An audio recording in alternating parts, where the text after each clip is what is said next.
This video is one of the videos in my 14-day challenge to myself where I make a video every day for 14 days. Whew, and I can tell you it is a bit of a challenge.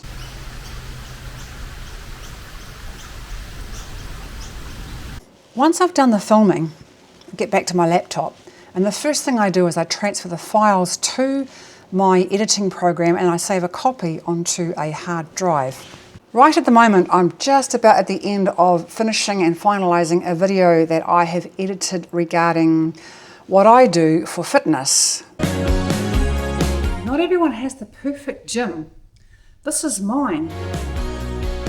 And this particular instance is working out in my personal gym at home. The software package I use at the moment is Power Director. It's okay, it has its challenges. I will be on the lookout soon though for probably a refurbished Apple AirMac, I think it's called, because I've heard from other creators that this is one of the best tools to use for creating content in a simple, easy way, which of course saves time. Before I get into sharing more with you about how I put my videos together, like and subscribe this video and the channel. It is helping the channel to grow. So the files, once uploaded, sit here in my software program looking something like this.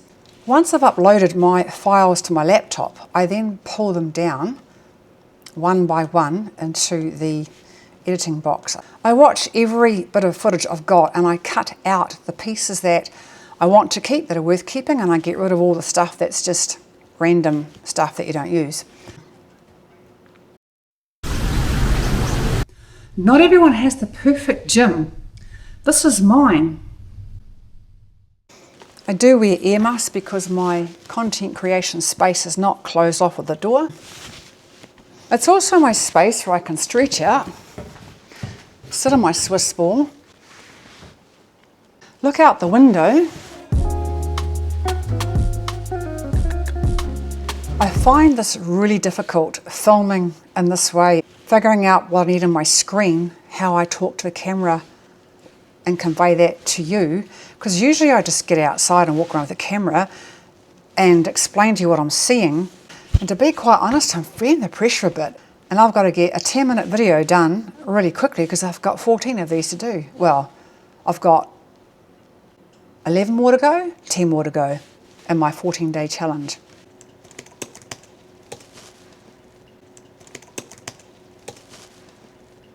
And you'll see I have a preview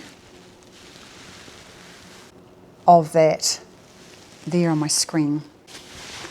I continue that process through all the footage I've taken until I've got to the end of everything I've got. And then it's a process of elimination. When I'm creating a video, what I'm thinking about is what my viewers, you, would like to see, but I want to make it interesting. Sometimes I'll upload my footage, and one I've recently done is my gym workout in my garage. So this again is working my glutes, which is really important to have strong glutes.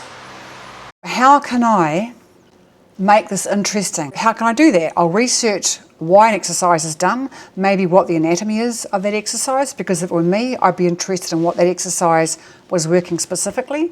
Background information, so when it came to my exercise video, how do I explain to you, my viewers, why a particular exercise might be good for us, for instance. So good old Google is my friend here.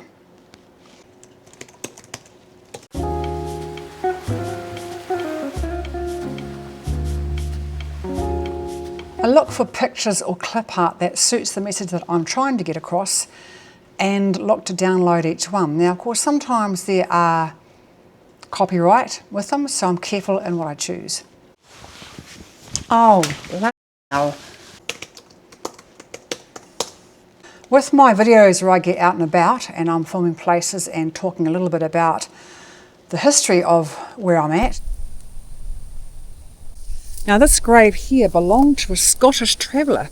I use Google a lot and just ask questions. I do sometimes get a bit caught up into my own research because I do find it incredibly fascinating, and I have to pull my mind back and think, righto, keep it short, what's simple, what's something the viewers might like to see, is it what I would like to see, and I pull out the information from there and create a kind of script, I guess.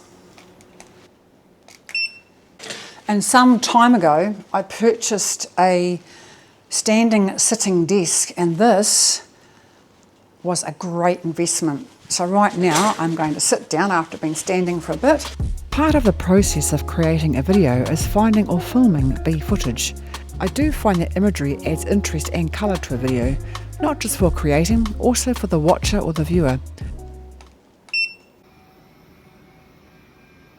And yes, I do have to watch out that nothing is on the sides as it lowers.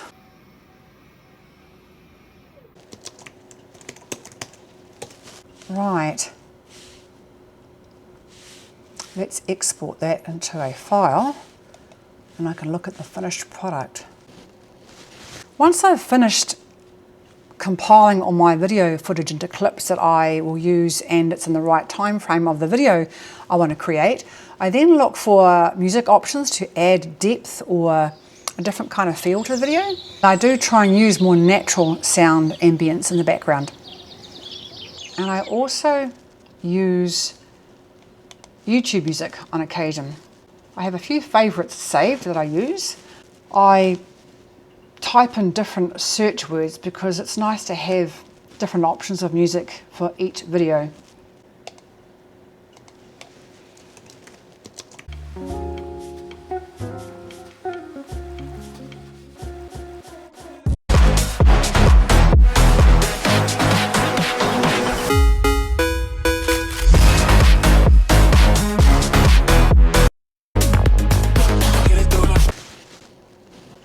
Gym exercise music all has an angry mood.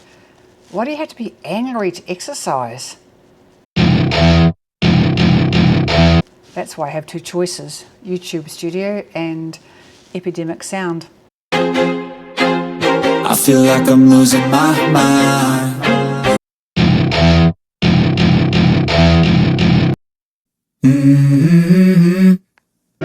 What a hell of a view. I feel good, raised.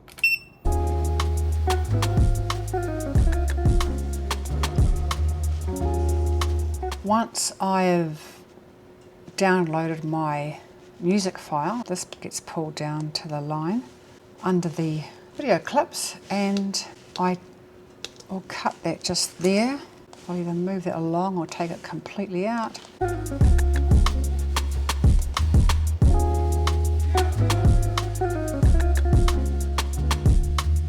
Now it's time to export the finished video. And once I've exported the video file, I can then upload this to YouTube.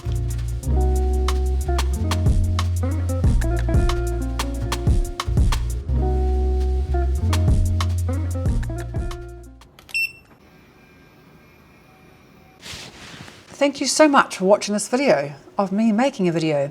Please remember to like and subscribe. It is helping this channel to grow.